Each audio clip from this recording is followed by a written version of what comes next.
as custodians. Ah! Where did I go? What happened there? Ah! It just disappeared. Hey guys, what's going on? Okay, so it is the end of the year, or it almost is. And of course, around this time of the year, we get a little nostalgic. Now, we decided to sit out on famous news because we're gonna be taking a few days off, and I just wanted to make a video where I look back at my first ever Before They Were Famous with you guys and kind of tell you guys some behind the scenes stuff. It's been quite the journey. This was made back in 2013, so that's 5 years ago. And I actually have some like stuff from my past that I can share with you guys, like where I was at before I got on YouTube. Just thought it'd be something different, something cool. Now, the first one I ever did was on Jim Carrey, and I know for a fact that he's watched this. Alrighty then. Which is very strange. And I never thought YouTube was gonna be anything. 2013, if you can think back to that, like who was popular on YouTube back then? PewDiePie was just dominating with video games, but the other celebrities were like boyfriend versus girlfriend. I'm waiting for my hair. Jesse looks so handsome. Vitaly ZDTV, his pranks were blowing up. Too bad. I don't like gold diggers.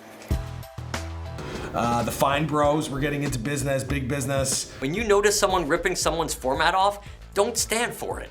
But it wasn't what it is now. So I didn't think YouTube was gonna be a career for me. I thought maybe someone at MTV would watch this and be like, this kid's got a lot of hustle, and it would get me a job. I didn't know it would be a business that I would own myself and be doing every day. We've done 1,500 bios since. I did this 5 years ago, but I really didn't start till 3 years ago. So it's like 500 a year. Crazy. Let's take a look at where I was when I started. Jim Carrey has established himself as one of the biggest names in Hollywood, but before taking over Tinseltown, Jim came from very humble beginnings. Interesting to me, there's some elements from this that still exist in Before They Were Famous today. A video clip right off the top, the oldest footage that I could find on him. That video footage was like rare. It was in the worst movie ever called like Blue Mountain Cooper, something stupid. So no one had really seen that. And then I'm like before, so I'm setting up like everything he accomplished. And obviously now we do like before. But it's funny because like before I even knew what I was doing, I kind of already had the idea of how this series would work. This was filmed in my mom's basement. I had like the grossest green screen. The lighting were like lamps from like around the house. The editing is garbage. I did it on iMovie. Born on January 17th, 1962, Jim and his family would move around the Toronto suburbs for most of his childhood. Jim was born the... I went from birth to his teenage years. So, okay, I missed a few. And there is actually there's no background music at all. It's probably smart. It wouldn't get claimed. But he kept a close eye on Jim's talent, and when he found an advertisement for an amateur night at Yuck Yuck's Comedy Club in downtown Toronto, he got Jim ready and they went down together. Because the editing's so I didn't have a teleprompter, I didn't have much like time to work on this. Obviously I'm like, I don't think this is gonna do very well. So I'm like trying to memorize as much as I can so I don't have to edit it as fast. Like I don't like want to mess up. So I can see myself like kind of struggling to get the words out. Kind of like I'm doing now. And it was so obvious to me who I was, that I was him. At the age of 14, it was Jim's first... So I find it funny that everyone was, in their bedroom performing to Pokemon songs, and I was the first person in like this celebrity entertainment genre. I'm sure there were other, like there was Michael Buckley. What the fuck? Doing the news. But I didn't see anyone else. And still, who else is a biography guy? I feel like I'm the only one. But it was interesting because Oprah, right? She'd already had these talks with Jim, and I'm taking bits of those. But no one had done it on YouTube. And then the revolution of the digital era, like I was really onto something and I had no idea. That's kind of what I'm seeing now. But unfortunately, the crowd didn't like it. They began to boo, and a giant hook pulled him off stage. Okay, so I definitely messed up there. So I had to do a little cut. Also, I'm like bouncing around the room all the time. I don't know if that was because I didn't know how to edit. And then this thumbnail is really funny to me. Look, it's still got the Hollywood Hills. And we had these lights. Oh, I wanted to do this picture frame thing. 3 minutes or less, that was the plan. This was 3 minutes and 10 seconds. So I wasn't able to do it the first time.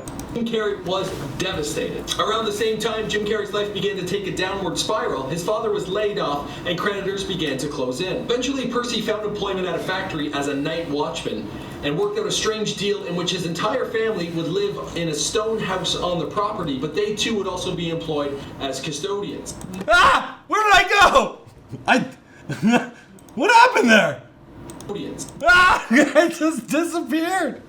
Oh, it was amazing. We cleaned, we polished, we did everything. Urinals, you got it, you name it, we did it. Okay, so in a weird circumstance, I ended up interviewing Rita Carey, Jim Carrey's sister, like a year or two later. We have my very own Idols Flesh and Blood joining us, the very talented Rita Carey, sister of Jim Carrey. Well, thank you so much. Come on, you're a singer. Great to be here. You can do better than that. Oh, Michael on iOS, baby. Oh, this is gonna be fun. Embarrassed by his circumstances, he decided to drop out of school. Spring of 1978, Ah! Jim Carrey's family Why did I come so much more forward? I feel like I was such a bad editor. It's not even in focus. the factory anymore. I filmed this on a Rebel T3i, just in case anyone's curious. It was around this time Jim Carrey decided that he would return to Yuck Yucks. Something's moving! With new material, more confidence, and a fire inside him. It's shaking. Small bits in movies like this clip in Comas. Is it me? Does anyone see the background? Like it's tripping me out. He would continue to work at the Comedy Store, taking little bit parts here and there. It wasn't until In Living Color and eventually Ace Ventura, Dumb and Dumber, and The Mask, Jim Carrey would have his breakthrough year. And the rest of the story, well, you know the story, or you can find it elsewhere because this is Before They Were Famous. I'm Michael McCrudden. Thanks a lot. Alrighty then. The ending's the exact same. As for the rest of the story, well, you know the story because this is Before They Were Famous. Okay. That was 5 years ago, Michael McCrudden. Oh, a lot's changed. There are some good parts. The production was garbage, but I had nothing to work with, right? So I don't think it's that bad. And I think we updated it since. Let me see. We did update. We updated on my birthday like 2 years later. Let me see what that looks like quickly. Okay, so that video got 162,000 views. The update got 250,000. The first one was 3 minutes, and this one's 9 minutes. So when we do updates, we really put in the work. Marcel Marceau, the next Robin Williams. Does that kind of... Fantastic. Before Jim Carrey was Ace Ventura, The Mask, Lloyd Christmas, Bruce Almighty, The Riddler, The Grinch, or the late Andy Kaufman, amongst many other roles. Before Jim Carrey would... Okay, right away, this is a whole different production. The video clips, they're not garbage. The amount of photos we have, there's background music, I'm excited. A net earnings well beyond that of $5 billion. Before Jim would go on to break... Billion? Records in... Okay, I have that was what? Earnings well beyond that of $5 billion. There's no way it's billion. It's million. I'm even catching myself messing up. I've done this before. Our elder brother, co-owner of our team, Zia Vuden, co-owner. Ziviyuden Megatime. Zia Vuden Megameta. It's not even funny. Before Jim would go on to break box office records in 1994 and become one of the biggest names in Hollywood. Before Jim Carrey would pose for a photo with one Michael McCrudden. Oh yeah, and Jeff Daniels was there as well. Now, as you guys typically know on this channel, this is where I jump right into the bio, but this time I'm gonna try something a little different. Thank you very much. What's going on, guys? Okay. Obviously this meant a lot to me, so we put in some extra work. But look how much the show transformed. So this video was made in 2016.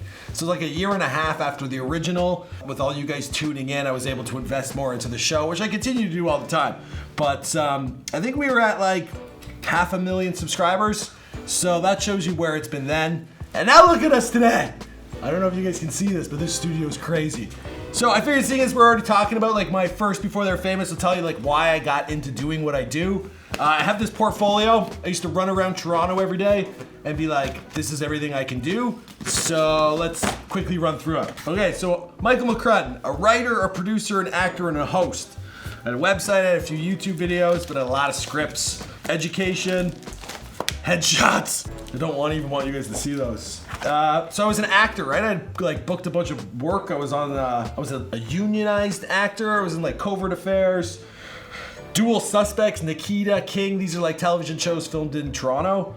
I was also a host on 2 different dating shows. They're both super cheesy. And they didn't even pay the bills. I don't think I got paid, but experience, right? I made YouTube videos. One was a Dumb and Dumber epic rap battle. It was epic rap battles of history, but I did Harry versus Lloyd. Did my own rap songs, all that kind of stuff. Anyway, that rap video got me into Dumb and Dumber, got me to meet Jim Carrey. So I guess this is manifestation. I was like so obsessed about meeting him and so idolized his work so much I've really closed the gap. Then I was working for Landon at Inform Overload. Here at IO, we got inspired. We want to do the best IO kiss ever, and I have my favorite female cast member coming in. She said she'd do it. I just gotta wait because she's not here yet. Most amazing top 5, and we did a bunch of videos. But I'd gone to college before that and produced television shows. So I produced a lifestyle reality TV show called Beer for Breakfast, and then an Irish reno starring my family. And I also wrote the script for a sitcom called The Lion and the Leprechaun. Pretty serious. I pitched this to the CBC. They liked it. They didn't like me. And then the next project I worked on was a Jim Carrey biography film. It was all about his life story, his relationship with his dad. This thing's like a 200-page movie script that I wrote in my mom's basement. I just think it's so, if you look at this here, I've got all his baby photos, showing his evolution. But these are some elements that I've actually taken into this show. So this would have been 2013 that I wrote this, and I thought I was gonna make a Jim Carrey movie. I thought I was gonna go to Hollywood and be the guy to tell his story in Hollywood, but as it turns out, I'm the guy who tells it to you on YouTube. And then once I had done this and 100,000 people have watched it, I'm like, well, I know a lot about a lot of people and I've done so much stuff in the business, I can tell you guys all about this stuff. So, I don't know. I just thought that would be cool to share with you guys. It's been a long road, 2.7 million, 1,500 videos. It's been a blast. 2018's definitely been the most difficult year. There's just so much changing on YouTube and it's growing and it's there's lots of TV shows on there now. There's high-end budgets and YouTube's not paying us what they used to. So it's been tiresome. It's been a struggle. But every day I'm back here and we keep going. And you guys who tune in and leave those comments and send some positive love and hit me up in Instagram and Twitter and emails, I really keeps us going, keeps us really excited. And it's not like we're running out of ideas. We have 2,000 more Before They Were Famous videos to make. It's just launching them, getting them and getting a bunch of views the day of. That really changes the game for us. We can make maybe 2 a day if people were watching as we drop them. I think that's all about post notifications. If you have that loyal audience who's there on the daily, that can really make or break a channel. So anyway, we're still tugging along, and Famous News has been a breath of fresh air. It's been something different. I can hit the story of the day without killing myself because we're working really hard here, as we always do. But I just want to thank you guys. I'm really, really thankful. It's been another great year, and it's my dream job. Sometimes I pinch myself. I look around and I have a studio, I have a TV show, a YouTube show, I have a staff that are great people to work with. I'm very lucky. And I hope you guys are having a good, happy 2019. I'll see you there in another video. All right, boom! How was that? Was that okay? I think you meant I hope you guys have a happy 2019. Whatever. Okay. They know.